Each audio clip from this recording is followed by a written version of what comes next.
Got something in my throat. I don't know why that made me laugh, but I do.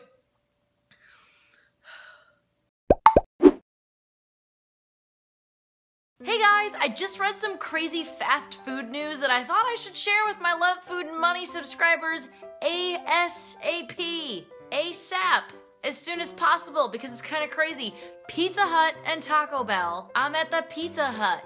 I'm at the Taco Bell. I'm at the combination Pizza Hut and Taco Bell. You guys know that one by Das Racist? I think that's who sings it. It's a good jam. It's about a combination Pizza Hut and Taco Bell. Anyway, Pizza Hut and Taco Bell have announced that they're getting rid of all of their artificial flavors, artificial colors, artificial ingredients. This is kind of huge. Pizza Hut and Taco Bell are massive, massive companies with thousands of locations all over the world. And they have decided that it's not smart for them to continue using artificial ingredients because people are starting to wise up to that stuff. So now Pizza Hut and Taco Bell's getting wise themselves. I am a self-proclaimed fast food lover. I really rarely eat fast food, although I might do reviews on this show often. I don't actually go to fast food places for like a meal. I enjoy it when I eat it, but I try not to eat it that often because I know that it's not really good for you. But this is kind of revolutionary. Like, Taco Bell uses dyes in their food to make them look a certain color, and they're gonna stop doing that.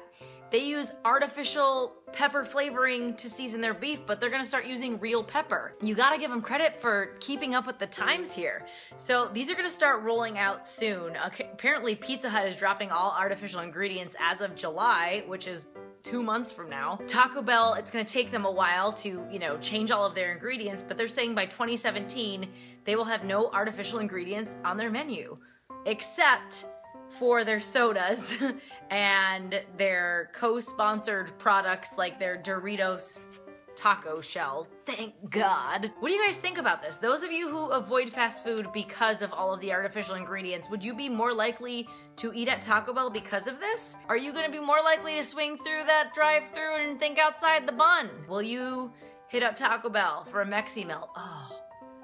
Mexi Melt sounds so good right now. I haven't had Taco Bell in a long time. I mean, I had that breakfast taco on Cinco de Mayo. I guess that was just a few weeks ago. But I haven't had like Taco Bell, like tradish Taco Bell in quite a long time. The Mexi Melt is one of my all-time favorites. I don't think I've had Pizza Hut since college, which, God, was a long time ago now. I feel like it's not really going to make someone who is anti-fast food become a fast food eater. For people such as myself, who like eating fast food but don't really do it because they know it's bad for you, might just feel better about themselves when they do eat it. But I don't think this is gonna really change anything. Let me know, comment below on your thoughts on this. And let's all eat Mexi Melts together come 2017. If you're new to my channel, I do food reviews and talk about food quite often here on Love Food and Money. Check out my food playlist. I'll put it, I think it's that side that it shows up on. I get really turned around because I'm looking at my phone and I see myself here and I just gotta imagine it's flipped around. So it's that corner? I don't know. You'll see it. It says the word food in the corner. Click there. More food videos there. Subscribe. I post videos every single weekday. Share with your friends. And I'll see you guys tomorrow for Throwback Thursday.